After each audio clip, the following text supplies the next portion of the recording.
Assalamualaikum warahmatullahi wabarakatuh. Salam sejahtera, Om Swastiastu, salam kebajikan. Saya Windy Tamara dari Prodi Keamanan Sistem Informasi dengan NIM 6404230038, jurusan Teknik Informatika tahun 2024-2025. Pada kesempatan kali ini saya akan mempresentasikan tentang final project saya di mata kuliah Interaksi Manusia dan Komputer dengan judul Desain Pengelolaan Gas LPG Berbasis Web. Gas LPG merupakan salah satu kebutuhan pokok masyarakat pada saat ini. Namun penjualan gas LPG pada umumnya sangat kurang efektif dan efisien dalam perkembangan zaman saat ini.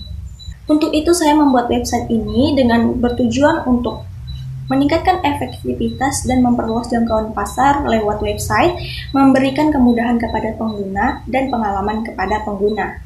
Adapun landasan teori yaitu interaksi manusia dengan komputer yang merupakan dasar berupa cara pengguna dalam berinteraksi dengan sistem serta cara-cara bagaimana sistem tersebut dibuat dan diimplementasikan. Information Security dan HCI atau Human Computer Interaction merupakan keamanan data dan sistem yang melibatkan desain serta evaluasi antarmuka pengguna dengan sistem yang dibuat. Yang ketiga ada HCI as Guidelines atau Human Computer Interaction Security, merupakan kerangka acuan serta pengembangan sistem yang mencakup kemudahan antarmuka serta keamanan pengguna. Yang keempat ada UI UX, merupakan bagaimana cara pengguna berinteraksi dengan sistem komputer melalui antarmuka yang memberikan pengalaman serta experience baru kepada pengguna. Selanjutnya ada desain proses atau proses desain. Ini merupakan sebuah proses atau langkah-langkah yang kita buat dalam membangun sebuah sistem desain, seperti analisis, desain, implementasi, brainstorming, solusi, serta evaluasi. Selanjutnya ada prototype. Prototype sendiri ini merupakan versi awal sistem yang akan kita kembangkan di kemudian. Ini merupakan versi awal dari desain kita yang bisa kita kembangkan kemudian. Metode design thinking ini merupakan proses memahami pengguna, mendefinisikan masalah, upaya strategi alternatif, serta cara untuk menyelesaikan masalah melalui tahapan empatis atau mencari tahu kebutuhan target user kita. Yang kedua ada definisi, yaitu mendefinisikan informasi atau mengumpulkan informasi dari analisis empatis tadi. Kemudian analisis tadi kita buat sebuah ide terbaru yang akan kita kembangkan. Setelah kita melakukan pengembangan ide, lanjut kita membuat prototyping atau sketsa dari ide yang kita kembangkan dan kita gabungkan lewat prototyping. Kemudian tahapan terakhir yaitu tahap pengujian prototyping, yaitu testing. Selanjutnya ada user flow. User flow sendiri merupakan panduan langkah-langkah bagi user ketika masuk ke sebuah sistem. Di sini user flow yang saya gunakan untuk desain saya yaitu pembeli atau customer mencari gas di toko gas sistem gas web, kemudian melihat ketersediaan atau stoknya, kemudian memesan. Setelah itu pemesanan diantar, proses pembayaran selesai. Kemudian selanjutnya ada wireframe. Nah, wireframe sendiri ini merupakan kerangka awal sebelum halaman website atau antarmuka website atau sebuah aplikasi kita desain. Ini adalah tampilan wireframe dengan tulis tangan atau manual menggambar sendiri dia. Yang sebelah sini merupakan mock-up-nya lewat aplikasi. Apa sih desain proses menggunakan prototyping itu? Jadi, desain proses menggunakan prototyping merupakan metode pengembangan sistem yang lebih interaktif kepada pengguna lewat komputer. Tujuannya membantu mengidentifikasikan masalah sebelum dilakukannya pengimplementasian. Ini merupakan tampilan desain website saya, gas LPG berbasis web. Di sini saya menggunakan dua tipografi. Yang pertama regular, seperti untuk tes utama, dengan tipe fax 16px nih. Kemudian semi bold, ini seperti judul dengan penggunaan 48px.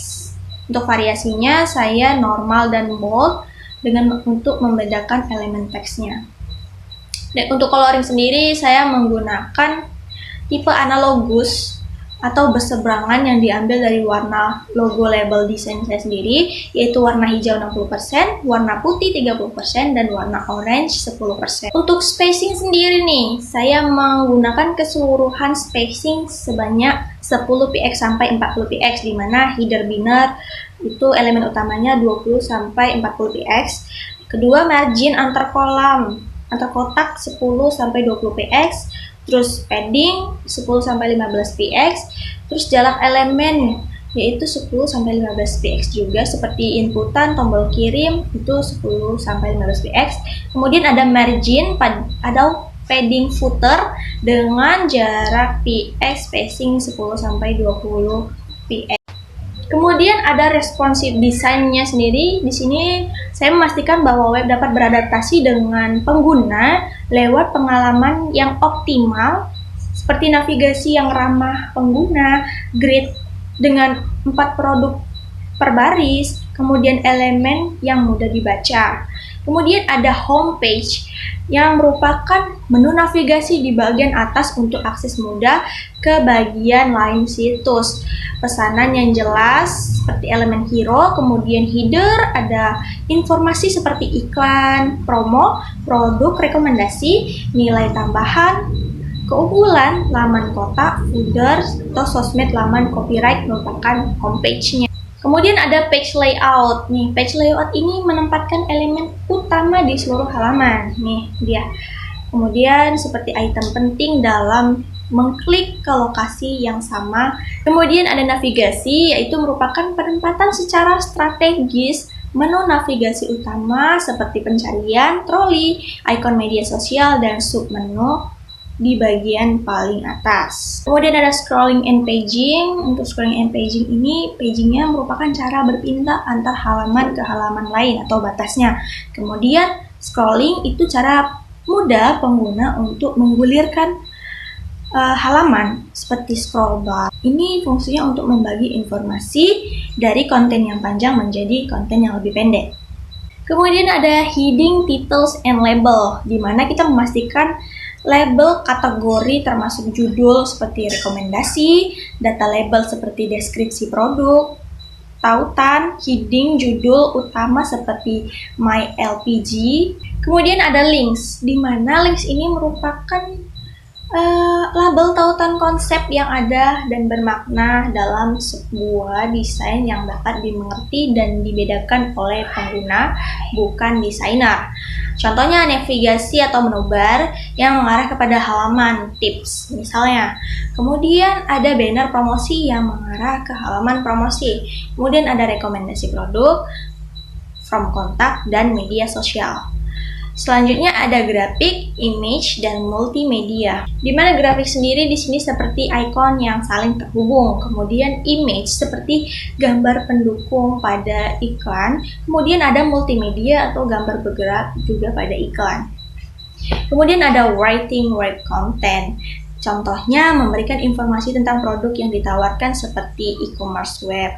Kemudian deskripsi penawaran seperti informasi lainnya seperti yang ada di banner iklan. Kemudian ada content organization, di mana kita memastikan semua informasi yang dibutuhkan oleh konsumen tersedia di dalam tampilan homepage di mana ketika dibutuhkan. Kemudian ada bagian searching yang terletak pada bagian atas tengah-tengah halaman homepage. Selain itu di homepage juga ada copywriting, copyright, logo, dan lain sebagainya. Kemudian ini merupakan tampilan mobile My LPG.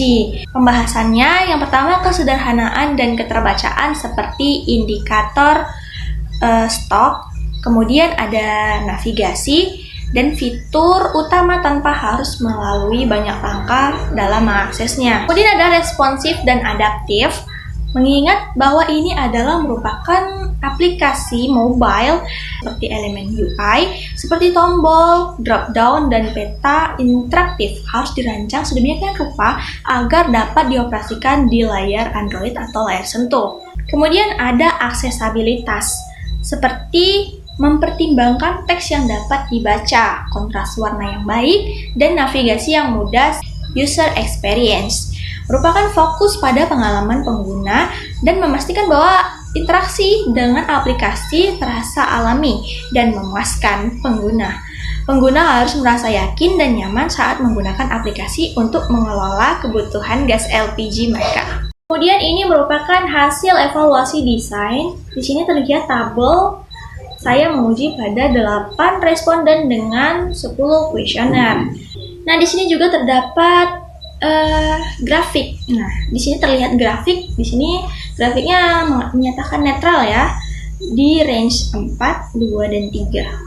Di ini saya dapat menyimpulkan dari UX Design Perencanaan Sistem Pengelolaan Gas LPG berbasis web, jika dilihat dari responsif, para responden rata-rata setuju menggunakan sistem ini. Untuk sarannya sendiri, saya memprioritaskan pengalaman pengguna yang baik untuk memastikan kepuasan pengguna. Selain itu, keselamatan dan keandalan harus diprioritaskan dalam semua aspek sistem, serta memastikan aksesibilitas dan keterjangkauan sistem untuk semua pengguna. Sekian dulu hasil penjabaran presentasi dari saya mengenai desain web pengelolaan gas LPG. Kurang dan lebihnya mohon maaf apabila terjadi kesalahkataan atau pengucapan dalam video saya kali ini. Wassalamualaikum warahmatullahi wabarakatuh.